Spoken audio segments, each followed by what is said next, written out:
Sua Buana Paksa, Merdeka.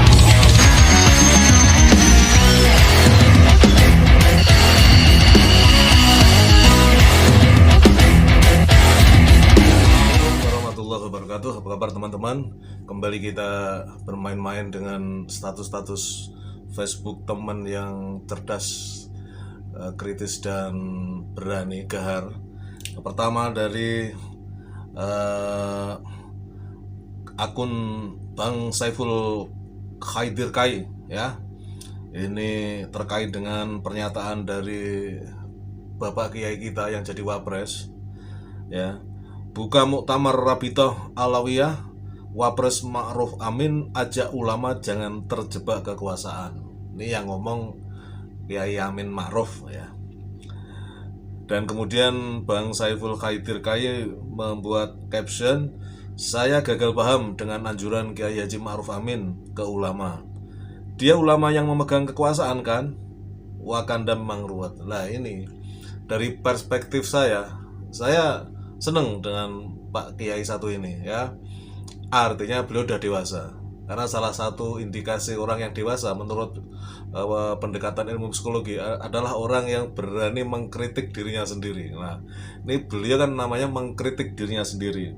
Beliau mengatakan, ya, ketika membuka Muktamar Rabitoh Alawiyah,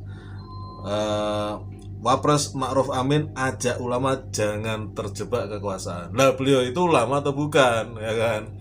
Nah, dan beliau itu sedang memegang kekuasaan atau bukan? Nah, mungkin lupa beliau sedang menjadi wakil presiden, ya. Orang nomor 2 loh Pak Yai jenengan niku, ya. Orang nomor 2 di republik yang sangat besar ini, ya. Kok jenengan ngomongnya begitu, ya. Tapi kalau itu Anda sadari, jenengan pancen dewasa itu menurut pendekatan ilmu psikologi, mengkritik diri sendiri, ya kan. Sedang berkuasa nasihatin orang supaya tidak mendekati kekuasaan kepada komunitas seperti beliaunya sendiri, jajaran ulama, ya, menasihati begitu. Wes sembuh iki Pak Yai atau ini. Berikutnya status Mr. Prapto. Ini beliau mengambil berita Ketua DPRD DKI hapuskan anggaran sumur resapan, ya kan. Di atasnya ada gambar Gubernur DKI Anies Baswedan.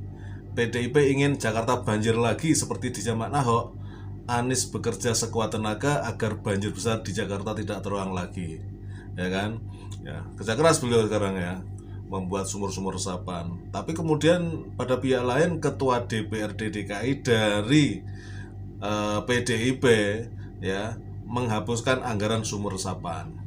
Jadi Mr. Prapto membuat caption, kader-kadernya gak ada yang becus kerja, jadinya cemburu kalau ada yang bukan kadernya mampu bekerja.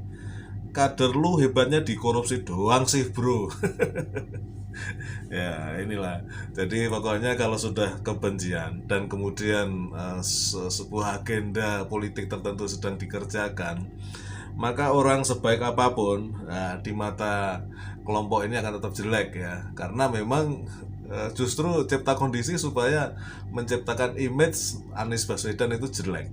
Wadah, kinerjanya luar biasa, rakyat melek lihat hasilnya, ya kan. Dalam konteks sumur resapan Pak Amin gara-gara Amin Pak Ma'ruf Amin, Anies Baswedan maksud saya, membuat sumur resapan itu. Kemarin saya juga lihat videonya itu. Jadi teknik membuat sumur resapan di trotoar itu, ya, dibuat sumur resapan.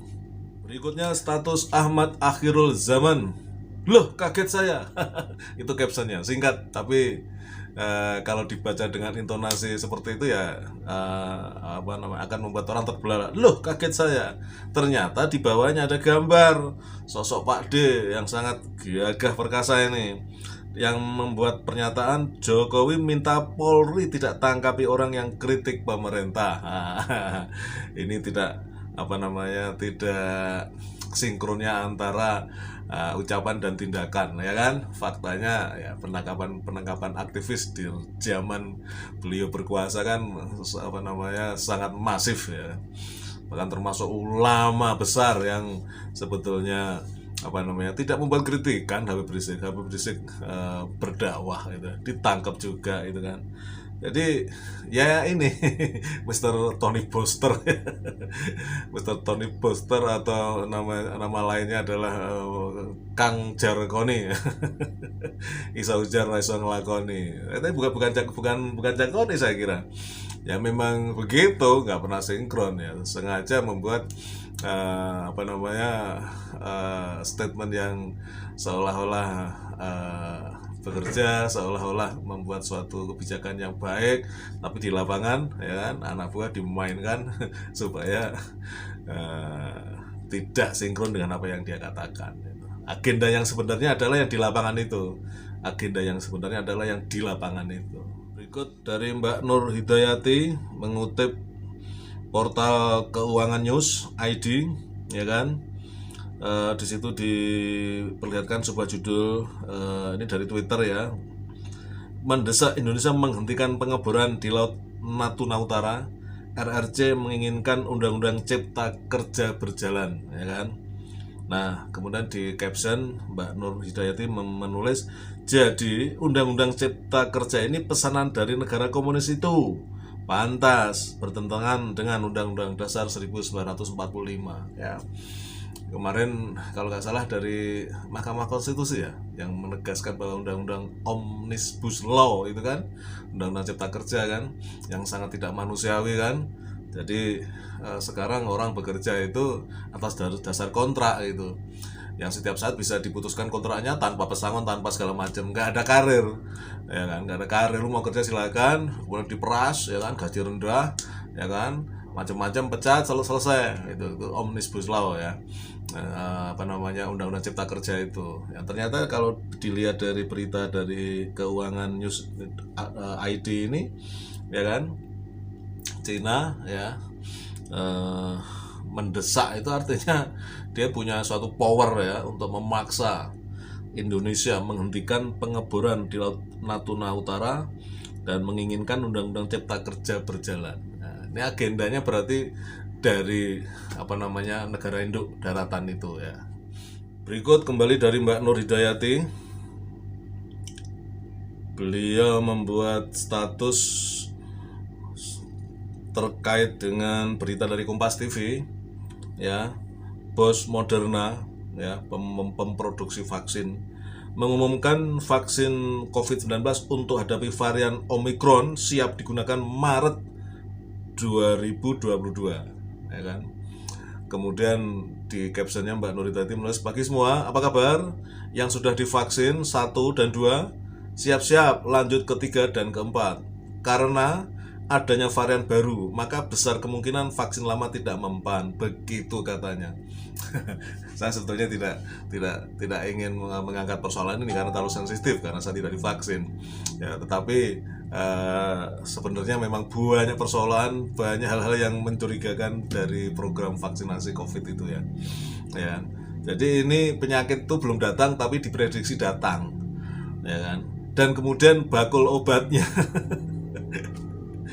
itu sudah siap. Ini itu tuh penyakit mau datang loh nih. Tapi ini ada obatnya, jangan khawatir.